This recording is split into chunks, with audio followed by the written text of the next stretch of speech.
ಕೋಟದಲ್ಲಿ ನಿನ್ನೆ ಕೊರೋನಾ ಸಂದರ್ಭದಲ್ಲಿ ರಾತ್ರಿ ಹಗಲಿನ ಪರಿಭೇದವಿಲ್ಲದೆ ಸಮಾಜಕ್ಕಾಗಿ ದುಡಿದ ಕೊರೋನಾ ವಾರಿಯರ್ಸ್ ಹಾಗೂ ಪತ್ರಕರ್ತರನ್ನು ಸಾಲಿಗ್ರಾಮ ಗುರು ನರಸಿಂಹ ದೇಗುಲದ ವತಿಯಿಂದ ಗೌರವಿಸಲಾಯಿತು.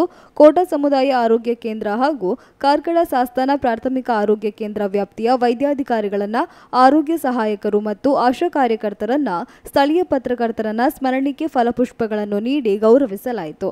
ಈ ವೇಳೆ ದೇಗುಲದ ಆಡಳಿತ ಮಂಡಳಿಯ ಅಧ್ಯಕ್ಷರಾದ ಕೆ. ಅನಂತ ಪದ್ಮನಾಭ ಐತಾಳ, ಆಡಳಿತ ಮಂಡಳಿ ಖಜಾಂಚಿ ಪ್ರಸನ್ನ ತುಂಗ, ಧರ್ಮದರ್ಶಿಗಳಾದ ವೇದಮೂರ್ತಿ, ಚಂದ್ರಶೇಖರ್ ಉಪಾಧ್ಯಾಯ ಮತ್ತು ಕೂಟ ಮಹಾಜಗತ್ತು ಸಾಲಿಗ್ರಾಮ ಕೇಂದ್ರ ಸಂಸ್ಥೆಯ ಪ್ರಧಾನ ಕಾರ್ಯದರ್ಶಿ ಮಂಜುನಾಥ ಉಪಾಧ್ಯಾಯ ಮುಂತಾದವರು ಉಪಸ್ಥಿತರಿದ್ದರು.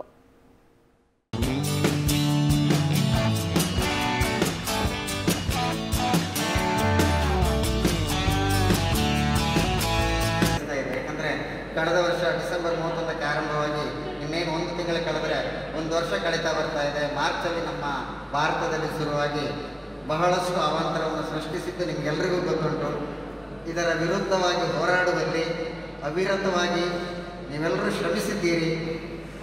ನಾವು ಶ್ರಮಿಸುವುದಕ್ಕೆ ನಮ್ಮ ಬೆನ್ನೆಲುಬಾಗಿ ಬಹಳಷ್ಟು ಮಂದಿ ನಮಗೆ ಸಹಕಾರವನ್ನು ನೀಡಿದ್ದಾರೆ. ಅವರುಗಳಲ್ಲಿ ಮುಖ್ಯವಾಗಿ ಹಾಗೂ ನಮ್ಮ ಆರೋಗ್ಯ ಇಲಾಖೆಯ ಸಿಬ್ಬಂದಿಯವರೇ ಮತ್ತು ಆಶಾ ಕಾರ್ಯಕರ್ತರೇ.